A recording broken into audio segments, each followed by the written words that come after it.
Well, happy Friday, everyone. I'm Chris Brown. It's time for your week in review from ClarkCountyToday.com. Well, something strange is happening here in the race for Clark County Council chair. It's tightening back up. Now, historically, Republicans do much better in later vote counting, but Eileen Quiring has seen her lead over Eric Holt shrink to just over 1,000 votes as of today.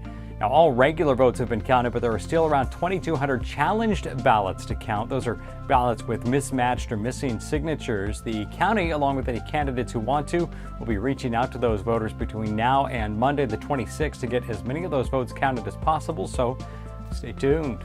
Congresswoman Jamie Herrera Beutler says her closest election victory since her first campaign for Washington's 3rd District has left her humbled and grateful.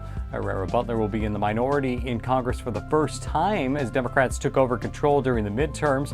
The fifth-term Republican says she believes her record of working across the aisle and not being a flamethrower will serve her well in the new Congress.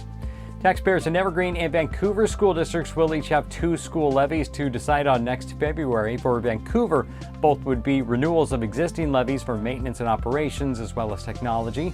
Now for Evergreen, the district will be adding a technology levy for the first time. The state capped local operations levies after increasing statewide property taxes to pay for basic education. Now, many districts are worried the loss of that local funding, in addition to massive raises given to teachers this year, could leave a lot of red ink on their budgets in the coming years. The local branch of global nonprofit LifeVest Inside held its inaugural Dance for Kindness Freeze and Flash Mob on Veterans Day this past weekend. A ceremony honoring vets started the event with Clark County Sheriff Chuck Atkins and Vancouver Mayor Ann McInerney Ogle there in support and to shake hands with those who served. The flash mob involved close to 75 people in Esther Short Park. It was part of an international event happening at the same time in 120 countries featuring 15,000 worldwide participants. Local school teacher Jason Hattrick heads up the nonprofit in Clark County and gave a speech at the event calling for a revolution of kindness. To stand together regardless of our culture, our race, our religion, our ethnicity, and realize that we are citizens of the world and that kindness is the common thread that unites us all. But first, I need to take the time to honor our veterans on this beautiful, beautiful Veterans Day. A very busy week in high school sports, starting last weekend when Ridgefield won the Class 2A state volleyball championship. This week, dozens of athletes picked their colleges with the first signing period of the academic year.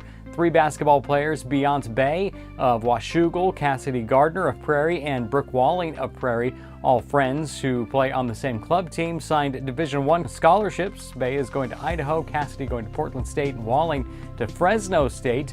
For a list of all athletes, check out our feature on those 3 friends at ClarkCountyToday.com. Oh, and there are 10 teams left in fall sports. For the first time, 4 Clark County girls soccer teams reached the state semifinals in their classifications. There are 3 big school volleyball teams left, and Union, Mountain View, and Hawkinson are alive in the football playoffs.